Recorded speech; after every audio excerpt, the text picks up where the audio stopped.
today apparently is D-Day, 76 years.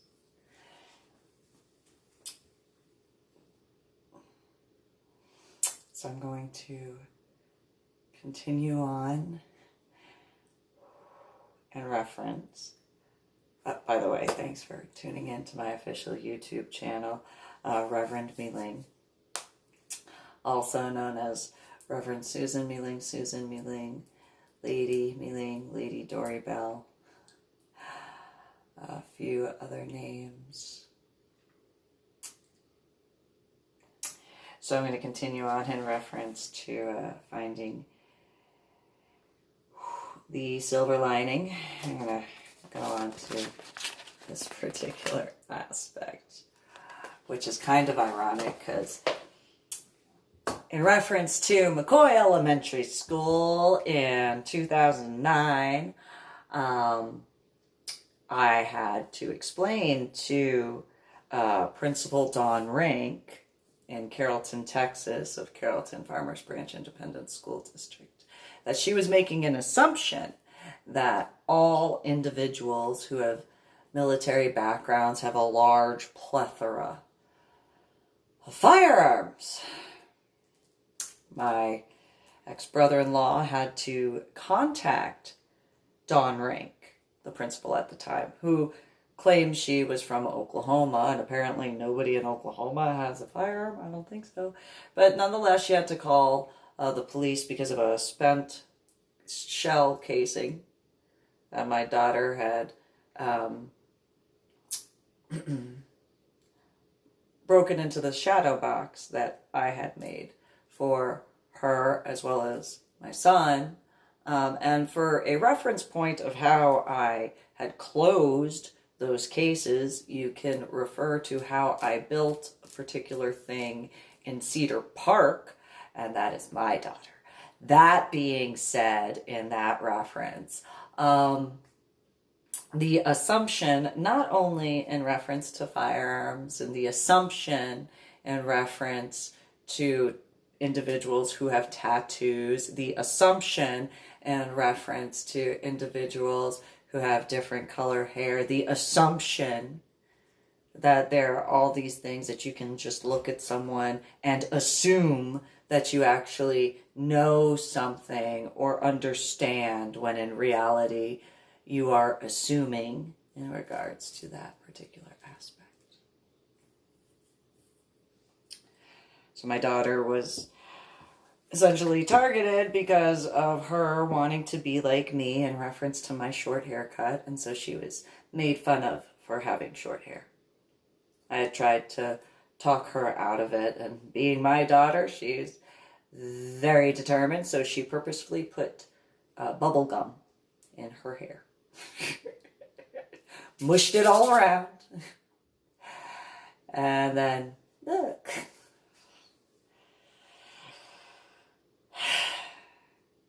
Okay.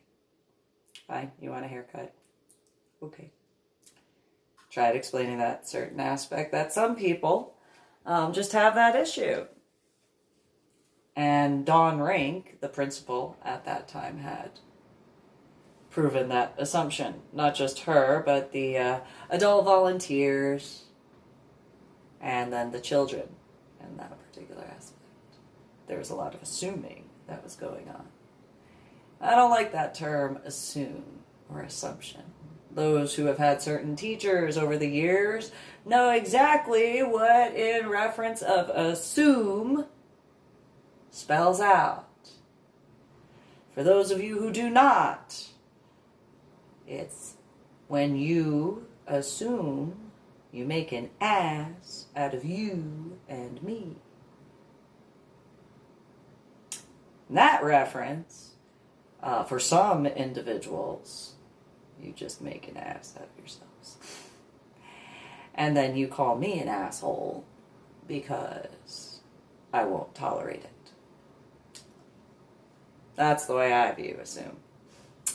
Because, you know, you want to complain and then whine when you're assuming And then when I hit you with facts, oh, you're so mean, and then you call me an asshole because I won't tolerate your temper tantrums after you pushed and pushed and pushed to constantly bother me. So the irony of the scientific anomaly, which has to do with my platypus tattoo, because those who know anything about the platypus, it is a scientific anomaly, not just because it is 5 animals in one, also, certain aspects in reference to me, I acknowledge. The head injury that I had on Palm Sunday in 2000, it was explained to me, I think it was 2006, I went to a doctor's appointment. And it was a new neurologist, and that particular neurologist had looked over my medical records and all that stuff. And he looked at me and goes, "How did you survive? Do you understand with the type of head injury you had? And with the subarachnoid hemorrhage on the frontal lobe of your brain, you should have been a vegetable." And I looked at him and said, "Well, I'm allergic to fresh fruits and vegetables, so there you go." And he's like, "No, I don't think you understand. You are a scientific anomaly because of your head injury." He read through my file and all that sort of stuff, and he was like, "You, just by your head injury, are a scientific anomaly because the individual who has a head injury, the way you had it, they're either dead or they're a vegetable. You're alive." "Yeah, I know, I'm breathing, yeah. So, whatever." And he's like, "No, I don't think you understand. You are the epitome of a scientific anomaly. You are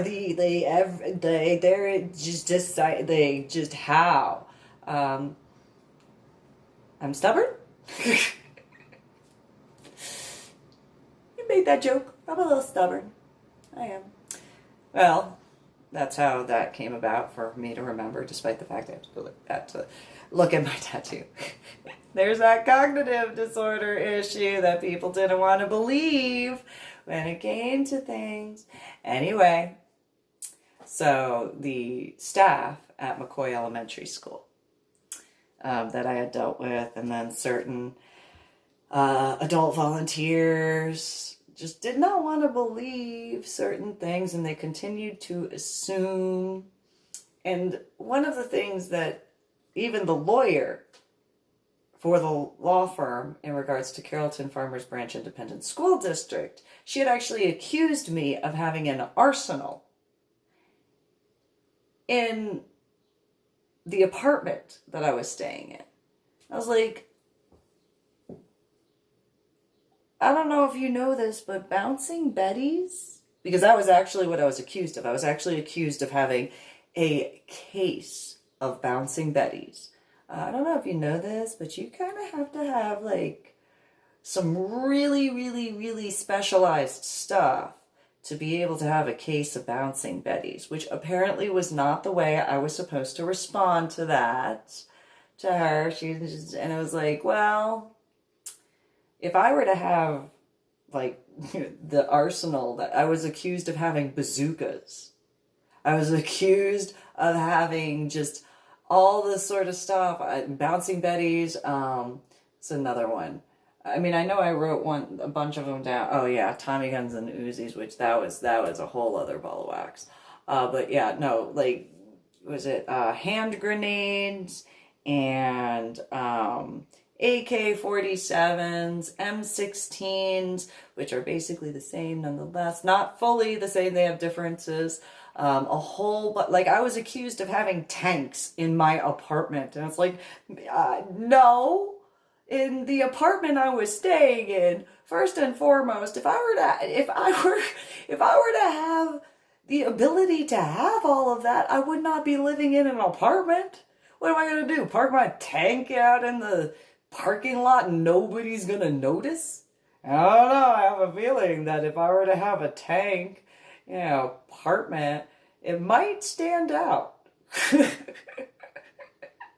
in an apartment complex. It probably would. I don't think that the garages that the average apartment complex has would fit a tank. I could be wrong, though I could be accurate.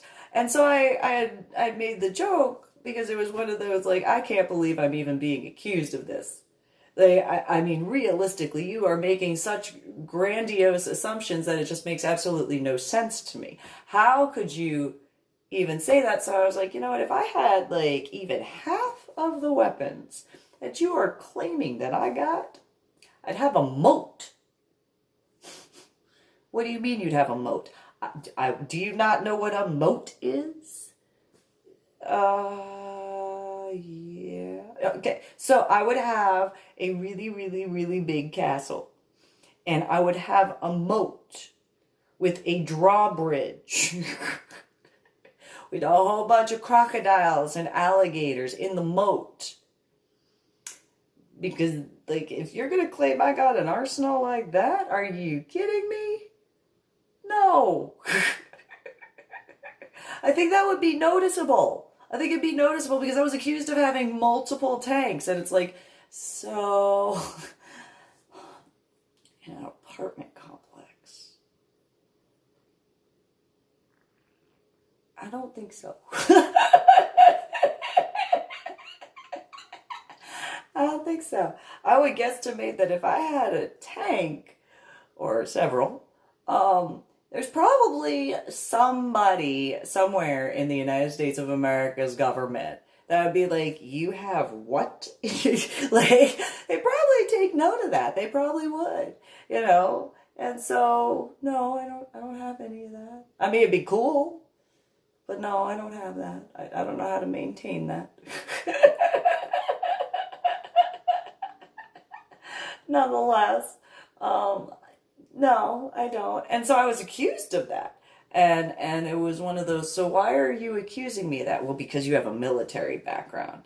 Just because I have a military background doesn't mean that I can go and, like, just be like, well, so, you know, there's that tank right there. I'm just going to get inside. Don't mind me, you guys. You know, I know you guys are doing your stuff, but, you know, I just feel like driving this today. Excuse me. Where are the keys? I don't think that will work out so well. I think that I would be arrested if I were to just be like, well, so today I just feel like going over to the base. I'm just going to, I feel like driving. That one looks like fun. You know, it's got a little bit of glitter on it. I'm going to go with that one today. I don't think so. I have a feeling there's a couple military guys that could be like, yeah, you don't even know the paperwork that it takes to, like, try to just, you're not going to just, so, you know, I was accused of that, though. I was accused of having all this, and it's like, just because I'm medically retired from the army doesn't mean that I can just, oh, yeah, hey guys at JBSA, excuse me. I know you're doing what you're doing, don't mind me. I camo, right? You can't see me. And just, because I did have the tattoos on my hands and my arms at that point. So, and my hairstyle, and specifically my hair color. Yeah, no, I'm just going to go walk on base, be like, excuse me, don't mind me. I'm just going to go over here. Oh, look at that. There's the keys. Hey, what's going on? You know, let's go. Gonna go and drive these, you know, no, that's not how that goes. That's not how that goes. Don't assume that just be, I'm just saying. And so it was one of those, no, if I were to have all that, I'd have a moat. Oh my God, what do you mean a moat? A moat is a moat is a moat is a moat. Has nobody else heard of a moat? This era is so confusing. And so, you know, in regards to the aspects of, not just in reference of McCoy Elementary School and the staff members that I dealt with and that sort of stuff. And I highly doubt there are no lawyers in like the United States of America who have like no tat. I doubt that there has got to be at least a couple of guys who are lawyers who have tattoos. I mean, I'd be surprised if there were absolutely no lawyers who have, and like just nope, nope, nope, clear, like nothing. I don't think so. I don't think so. I have a feeling there are a couple of lawyers out there somewhere in the United States of America that has at least one tattoo. It might be hidden, but there probably is at least one lawyer that does. And so the assumptions in regards to my tattoos, the background and stuff, it's like, no, no, no, you are not paying attention to what is of importance. You cannot assume that just because, you know, these guys, and in reference, because at that point it was one of those, no, no, no, because I know that you're going after military. At that point, it's not just you're going after me because I didn't graduate basic training. So I know at that point you're going after military guys, and I got a problem with that because they already have enough that they're dealing with, and that was back in 2009. This is 2020, and it's like, no, no, no, no, no, no, no. I am not going to allow that. Yeah, you want to make your assumptions about me. I will explain. However, not all military guys are, you know, what your envisionment is, and they're still human beings. They still actually have different things that they deal with, just like you. So don't just automatically assume that because I look as I do, that I have whatever background in that regard. It doesn't change that fact. So don't make that assumption. And so in various ways in reference to my different tattoos, if that's what you consider in that regard now as an arsenal, I guess by technicalities, but not realistically.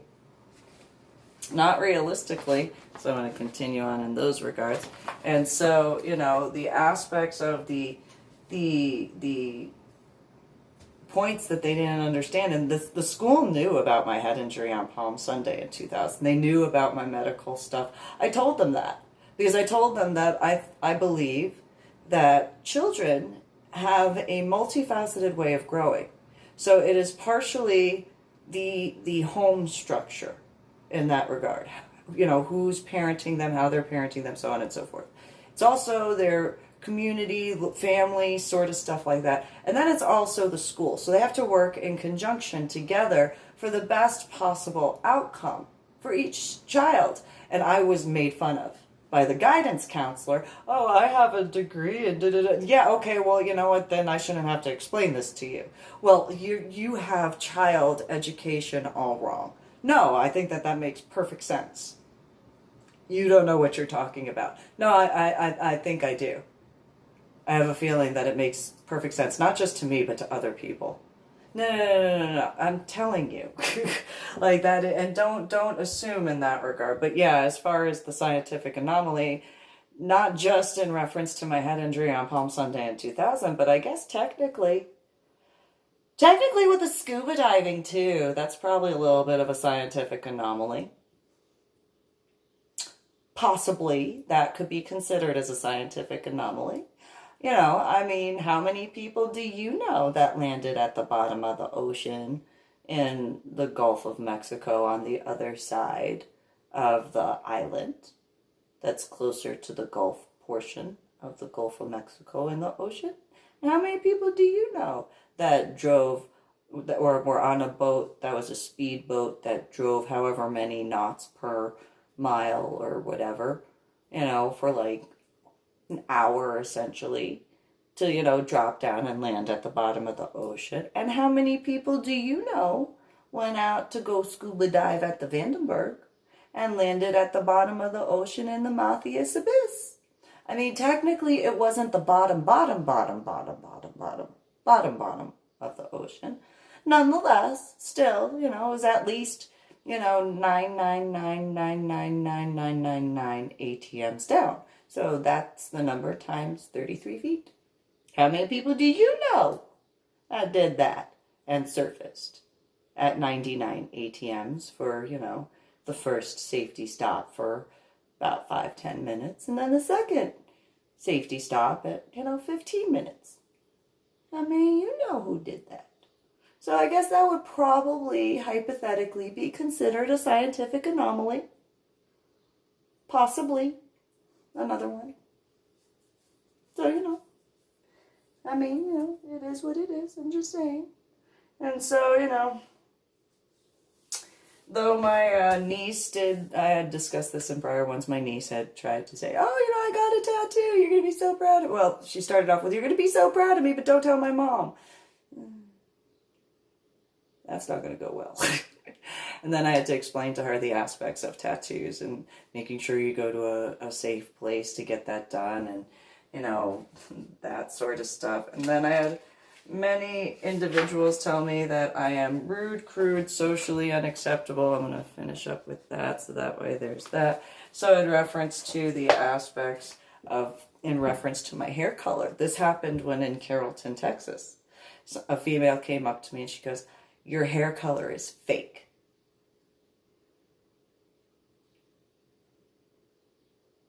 No, I can see my hair color.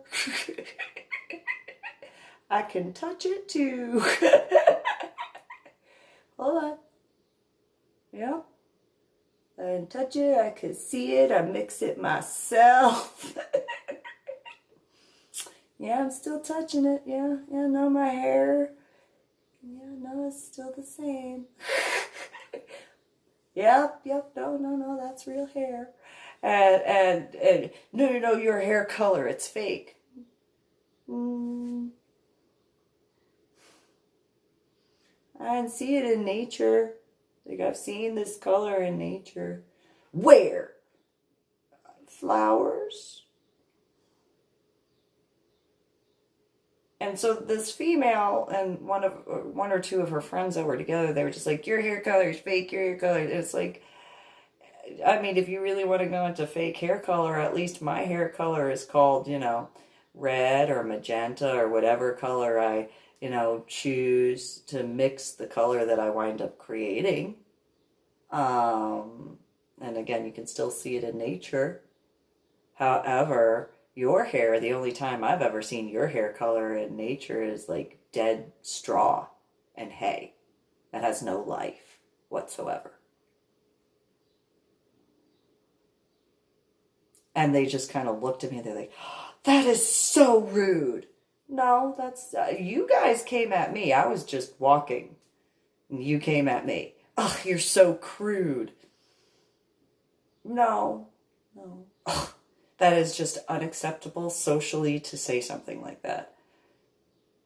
I can think of so many other things that I could say at this very moment that would be far more unacceptable in consideration by a lot. However, if you are going to say that what I said about your hair color is considered socially unacceptable. Yeah. No. If you knew what I was thinking at this very second in time, you would definitely reevaluate what you think is socially unacceptable and be like, no, that was so nice in comparison to what I am thinking at this very second in time. And so they had asked me what I had been thinking, and I looked at them and I said, I just don't feel like going to prison, so just understand that. Because you would take that as a threat after asking me what I was thinking. So instead, I'm just not going to say it because it's not a threat in my thoughts. And so, I'm just going to be calm. However, another aspect in regards to the scientific anomaly is in reference to the fact that, what happened on the Irving apartment complex patio.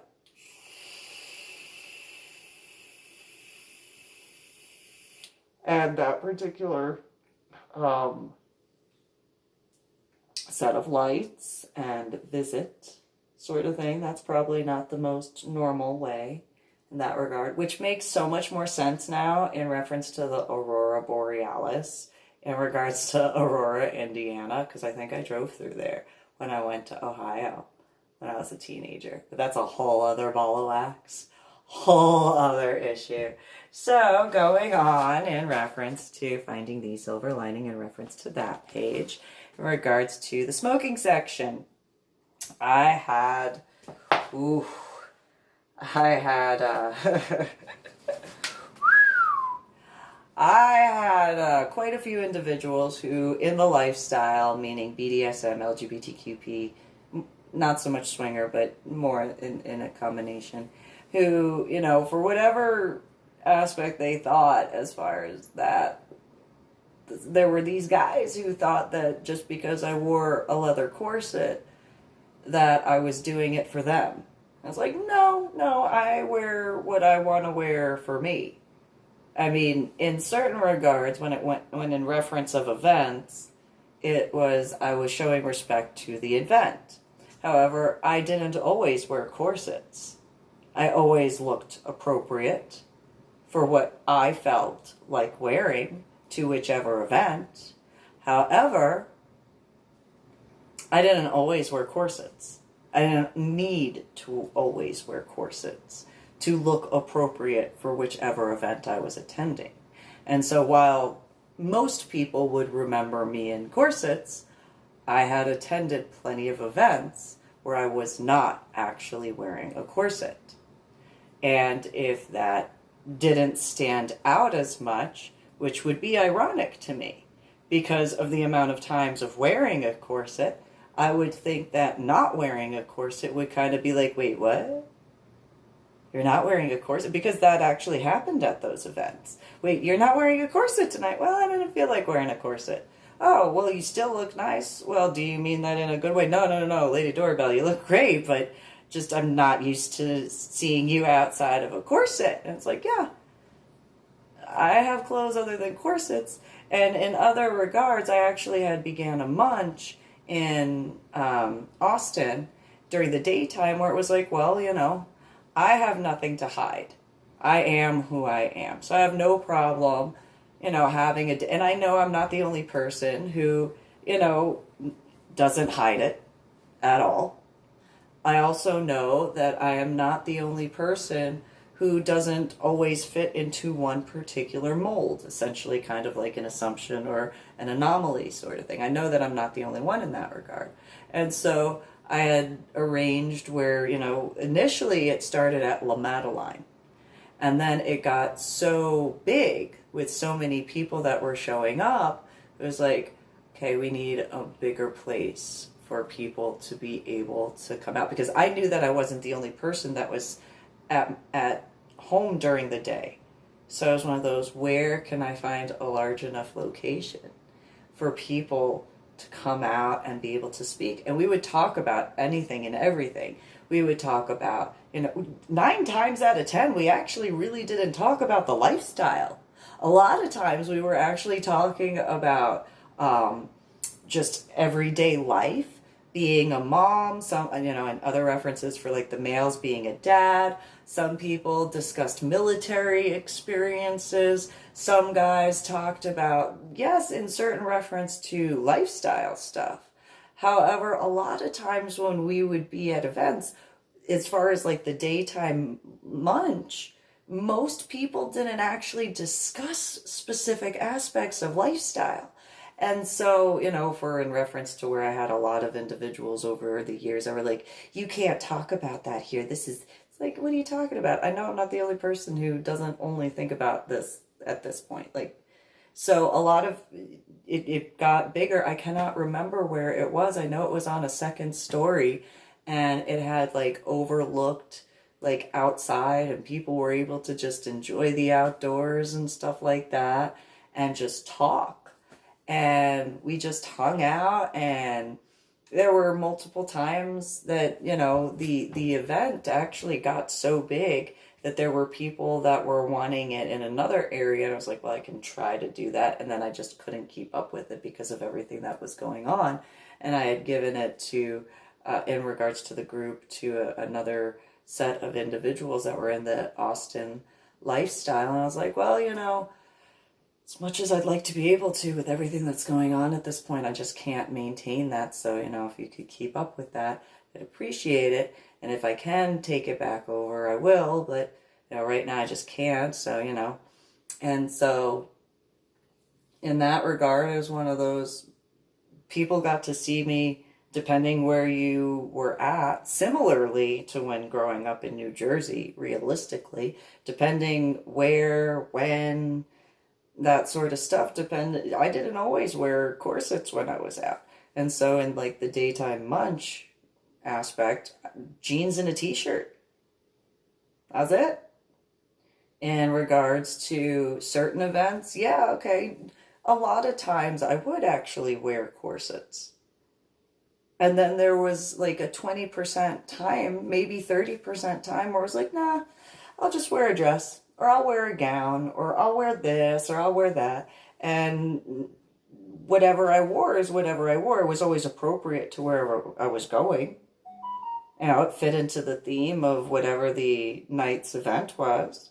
However, I didn't always wear corsets. And so there were individuals that thought that just because I normally like did in reference to some of the places that they went, they didn't go to every single one. So they automatically put me into this one view. And it's like, no, no, no, no, no, no.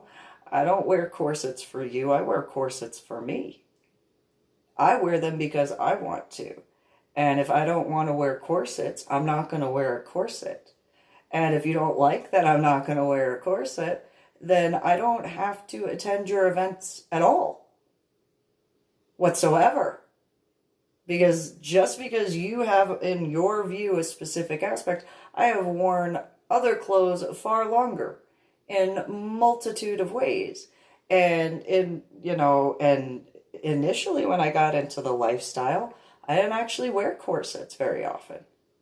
When I first got into the lifestyle, I wore costumes, hardly ever any corsets, and it actually wasn't until about 2009, 2010, but mainly 2010, that I would wear corsets more frequently. However, I still didn't always wear corsets. There was one particular night, it had freaked out a whole bunch of people when I went to this particular event. And it was in Dallas.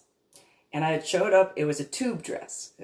Red, and went to here, and then the sides had open areas. And I had these red heels that matched, and I walked in. It was the dungeon out there, is the sanctuary. I showed up, and the guy who normally did the stuff, he goes, "Lady Dori, Belle," because I had taken off my jacket, and I was like, "Yeah, what's up?" And he goes, "You're not wearing a corset. Do you have a problem with?" No, no, no, no, no, no, no. No, I don't have a problem with what you're wearing at all. No, no, no, no, no, no. Okay, as long as you're not going to like send me back and be like, can't go in just because I'm not wearing a corset. He's like, no, no, no, no, no, no. Come here. Can I get my hug? I was like, yes! Jumping fairy hug! And so, you know, give a big hug, and he's just like, I mean, I knew you had stuff that wasn't corsets, but you're not wearing a corset. Yes, I'm not wearing a corset. So in that regard, it's one of those, well, you know, I didn't really think that was like as big of a whatever, but yeah. Yeah, and so there were plenty of individuals that had seen me in and out of corsets as far as like different outfits. So yeah, corsets, but also uniform type of costumes because of being respectful to military stuff, of course, as best as I could. And then several other aspects. And so there were a whole bunch of individuals that, you know, got to see me in different clothing. And still me. No matter what. Nonetheless, it was what it was. So in regards to that aspect of, especially, yes, I know, especially when in a corset, there were plenty of, I mean, there were submissive females and the like that were wearing corsets, not to the level that I wore, I understand that. However, there were individuals who made the mistake thinking that just because there were others who wore that I was of that. And it's like, no, no, no, no, no. Do not make that mistake.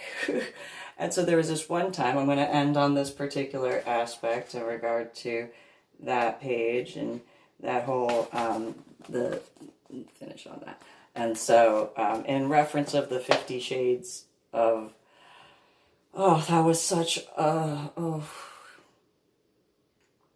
that was a nuisance when that came out in reference to the lifestyle, because of all of these little, younger ones that were like, oh, I'm a master. And it's like, you haven't even finished masturbating. Like, you haven't even mastered masturbating. Why are you contacting me and thinking that you are no, no, no, no, no. And so, it was one of those, I do not make that mistake. No, no, no, no, no.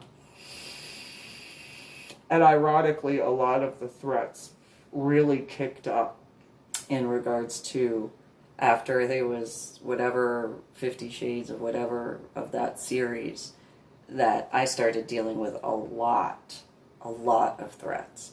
And it was one of those, no, no, I am not one of those.